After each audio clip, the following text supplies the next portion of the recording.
तर एका बाजूला अयोध्येमध्ये एकनाथ शिंदे म्हणजे आपले मुख्यमंत्री आणि उपमुख्यमंत्री दाखल झालेले असताना दुसरीकडे न्यूज 18 लोकमतची टीम देखील थेटपणे अयोध्येमध्ये दाखल झालेली आहे आणि अगदी थोड्याच वेळामध्ये मुख्यमंत्री एकनाथ शिंदे आणि देवेंद्र फडणवीस शरयू तीरी महाआरती करणार आहेत। महाआरतीच्या पार्श्वभूमीवर शरयू तीरावरती जोरदार तयारी करण्यात आलेली आहे।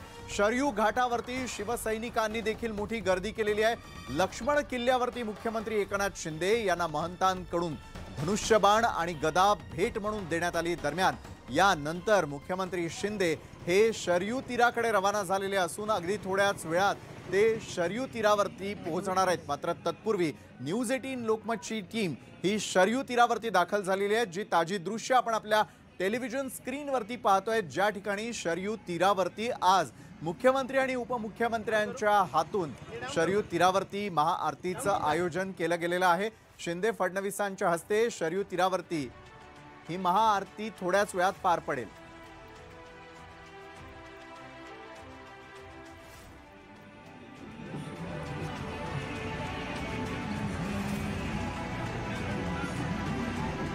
तर उदय जाधव आमचे प्रतिनिधी आणि लक्ष्मण घाटोळ आमचे प्रतिनिधी यावेळेला थेट अयोध्या या ठिकाणाहून आपल्या सोबत जोडले गेलेले आहेत। लक्ष्मण घाटोळ यांच्यापासून आपण सुरुवात करूयात।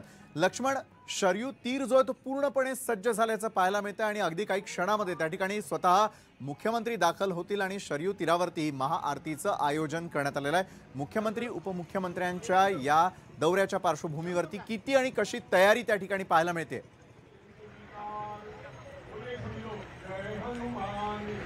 शरयू नदीच्या तीरावरती काही वेळातच महाआरतीला सुरुवात होणार आहे आणि या शरयू तीरावर होणाऱ्या महाआरतीचं एक्सक्लुझिव्ह दृश्य न्यूज 18 लोकमतच्या प्रेक्षकांना बघता यावं यासाठी आपण बोटीमधून ह्या स्टेजची दृश्य आपण बघू शकतो। अतिशय भव्य दिव्य अशा स्वरूपाचा एक स्टेज उभारण्यात आलेला आहे आणि या स्टेजला पूर्णपणे फुलांची सजावट करण्यात आलेली आहे।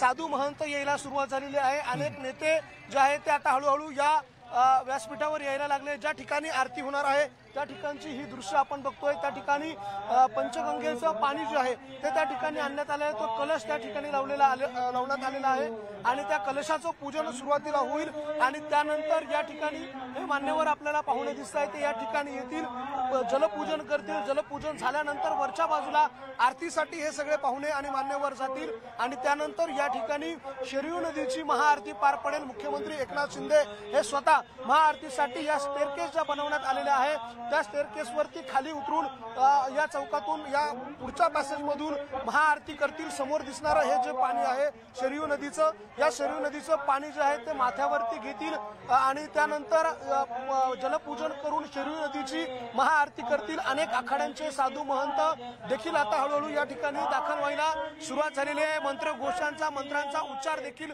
सुरू झालेला आहे। पुढच्या काही वेळामध्ये या ठिकाणी मुख्यमंत्री एकनाथ शिंदे दाखल होतील। मात्र शरयू नदीच्या तीरावर मोठ्या संख्येनं शिवसैनिक जे आहे ते दाखल झालेले आहेत। लक्ष्मण, शिवसैनिक त्या ठिकाणी सज्ज असल्याचं दिसून येत आहे। आता थेटपणे आपण उदय जाधव आपले प्रतिनिधी आपल्यासोबत जोडले गेले आहेत। राहुल शेवाळेजी देखील त्यांच्या बरोबर आहे।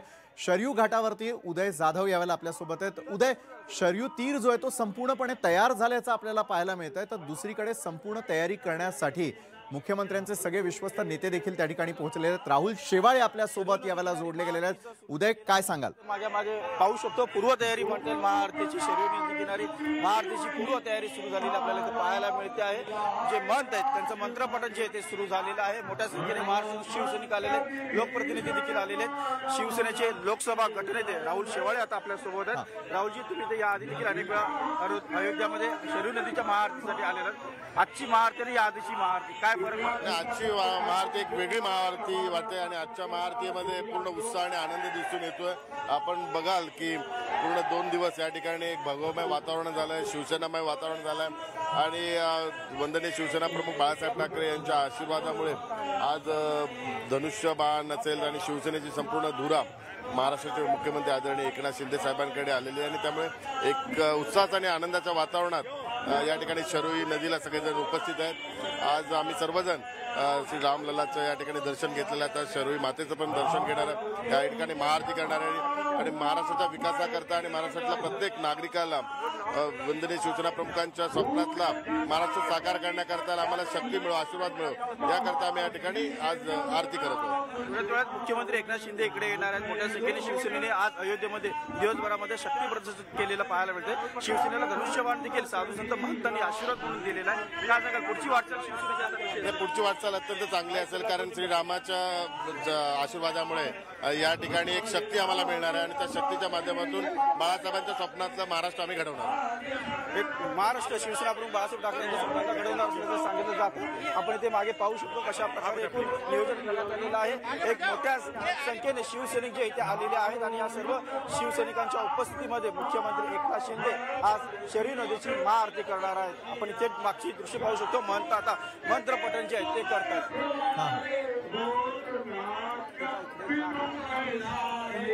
निश्चितच मंत्रोच्चारण त्या ठिकाणी सुरू झालेलं आहे. उदय, मी आपल्याकडे पुन्हा एकदा येईलच हे सगळे ताजे अपडेट्स घेण्यासाठी. तत्पूर्वी लक्ष्मण घाटोळ यांच्याकडे पुन्हा एकदा जाऊयात. लक्ष्मण, आपण आपल्या प्रेक्षकांना काही दृश्य यावेळेला दाखवतोय. या दृश्यांमध्ये स्पष्टपणे दिसतंय की एका बाजूला मंत्रोच्चारण आणि शरयू तीरावरती जाऊन होणाऱ्या महाआरतीची संपूर्ण तयारी झालेली आहे, तर दुसरीकडे महाराष्ट्राचं देखील दर्शन घडावं यासाठी गोंधळी त्या ठिकाणी दाखल झालेले आहेत आणि विविध कार्यक्रम महाराष्ट्राची संस्कृती दाखवणारे त्या ठिकाणी पार पडताना दिसत आहे. याविषयी काय अधिक माहिती आहे लक्ष्मण? खरं तर शरयू नदीच्या तीरावरती ही महाआरती होत असताना महाराष्ट्राच्या संस्कृतीचं दर्शन घडावं यासाठी या जागरण गोंधळींना या ठिकाणी आणण्यात आलेला आहे आणि त्यांच्या उपस्थितीमध्ये या ठिकाणी हा जागरण गोंधळाचा कार्यक्रम देखील घेतला जातोय आणि एक भव्य दिव्य अशा स्वरूपाचा कार्यक्रम जो आहे तो या ठिकाणी घेतला जातोय.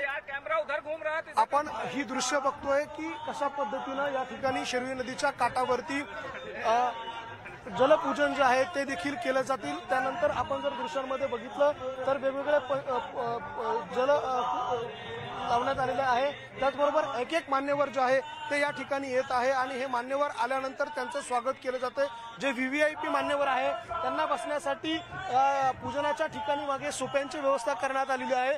तर जिल्हा प्रमुख असतील, महानगर प्रमुख असतील तर त्यांच्यासाठी स्टेअर केसवरती बसण्याची व्यवस्था करण्यात आलेली आहे आणि संपूर्ण शरयू काठावरचा हा संपूर्ण पॅसेज जो आहे तो फुलांनी सजवण्यात आलेला आहे आणि त्या ज्या ठिकाणी जलपूजन होणार आहे तो कलश देखील आपण दृश्यांमध्ये बघू शकतो. कशा पद्धतीनं हा कलश या ठिकाणी लावण्यात आलेला आहे आणि या कलशाच्या माध्यमातून या ठिकाणी हे जलपूजन केलं जाईल आणि त्यानंतर या ठिकाणी शरयू नदीची महाआरती पार पडेल आणि मुख्यमंत्री एकनाथ शिंदे या समोरच्या पॅसेजमध्ये येऊन महाआरती करतील. श्रीकांत शिंदे देखील त्यांच्यासोबत असतील. त्याचबरोबर रामदास भाई कदम हे देखील त्यांच्याबरोबर असतील. असे ज्येष्ठ नेते जे आहे ते एकनाथ शिंदे यांच्या सोबत असणार आहे आणि त्यांच्या उपस्थितीमध्ये या ठिकाणी हे जलपूजन जे आहे ते पार पडेल आणि याच जलपूजनाची ही सगळी तयारी जी आहे ती या ठिकाणी पूर्ण करण्यात आलेली आहे आणि एक एक मान्यवर जे आहे ते आता यायला सुरुवात झाली. साधारणतः 35 ते 40 आमदार जे आहे ते या ठिकाणी आलेले आहे आणि 10 ते 12 खासदार आहेत. काही मंत्री महोदय जे आहे ते देखील या ठिकाणी आलेले आहे आणि या सगळ्या मान्यवरांना आसनस्थ झाल्यानंतर या ठिकाणी जलपूजन करून महाआरती होईल.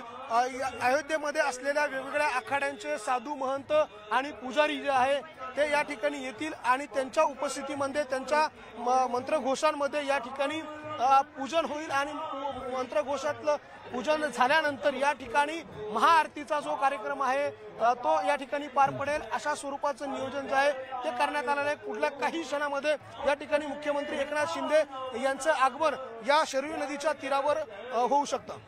बरोबर आहे लक्ष्मण आणि उदय, मी आपल्याकडे पुन्हा एकदा येतो. मात्र तत्पूर्वी आपल्या टेलिव्हिजन स्क्रीनवरती दाखवत असलेली ही दृश्य आपल्या प्रेक्षकांना आणि ही बातमी पूर्णपणे समजावून पुन्हा एकदा सांगूयात.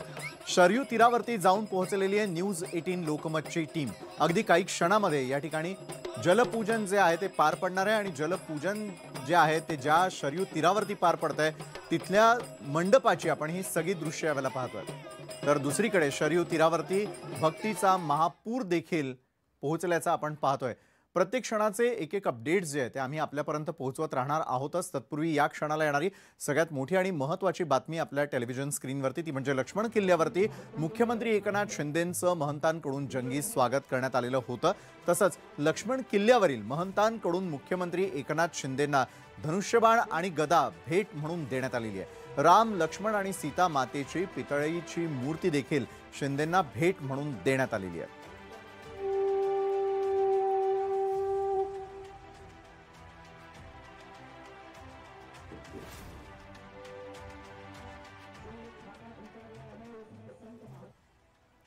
तर मुख्यमंत्री एकनाथ शिंदे आणि देवेंद्र फडणवीसांनी देखील अयोध्येमध्ये जोरदार शक्ती प्रदर्शन केलेलं आहे आणि त्यानंतर त्यांनी राम लल्लांचं दर्शन घेतलं। त्यांनी राम लल्लाची मनोभावे आरती केली, तसंच राम मंदिराची पाहणी केली।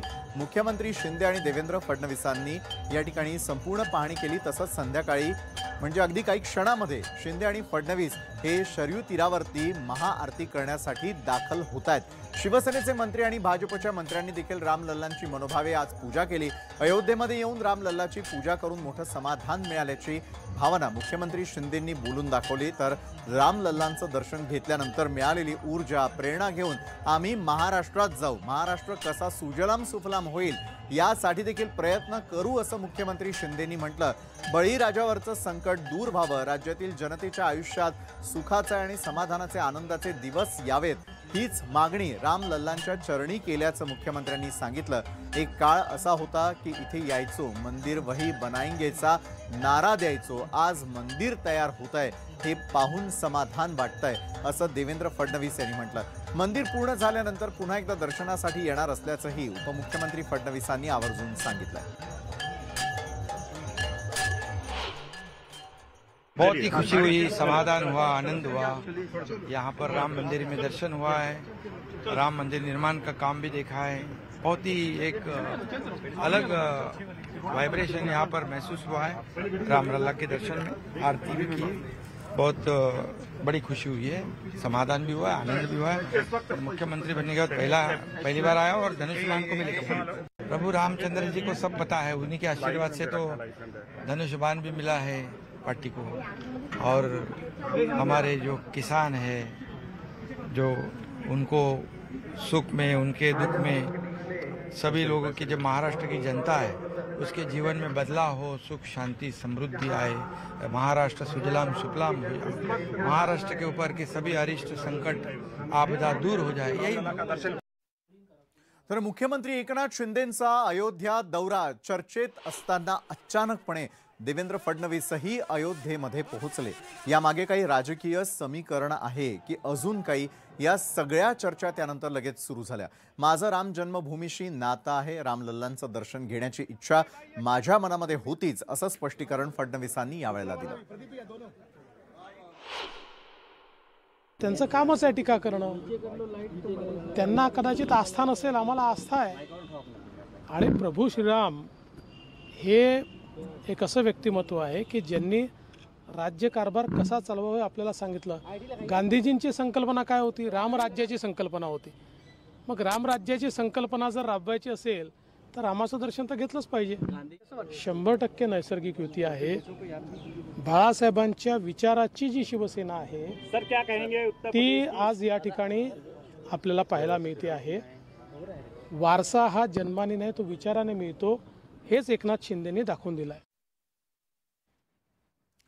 तर उपमुख्यमंत्री देवेंद्र फडणवीस यांनी अयोध्येमधील राम मंदिरामध्ये जाऊन दर्शन घेतलं। यापूर्वी अयोध्येतील प्रभू श्रीराम मंदिराचं काम कसं सुरू आहे याचा हेलिकॉप्टरमधून एक व्हिडिओ देखील त्यांनी टिपलेला आहे। त्यांनी हा व्हिडिओ त्यानंतर लगेचच आपल्या सोशल मीडियावरती केलेला आहे आणि त्याचबरोबर ट्विट केलेला आहे।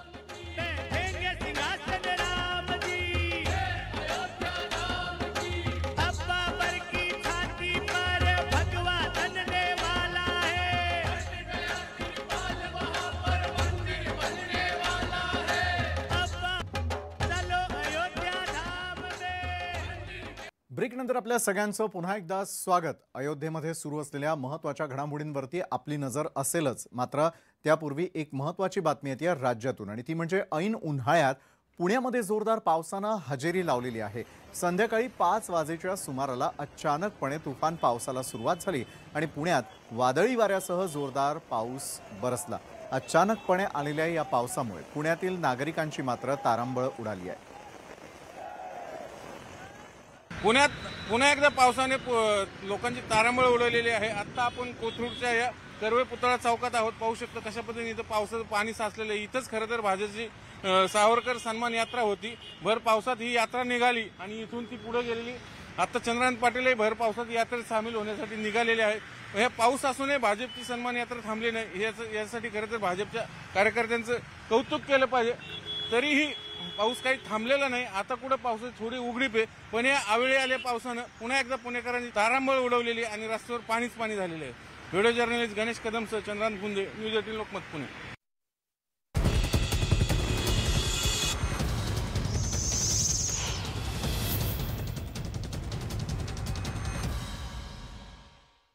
परिसरात बघ्यांची मोठी गर्दी होती आहे। व्हायरल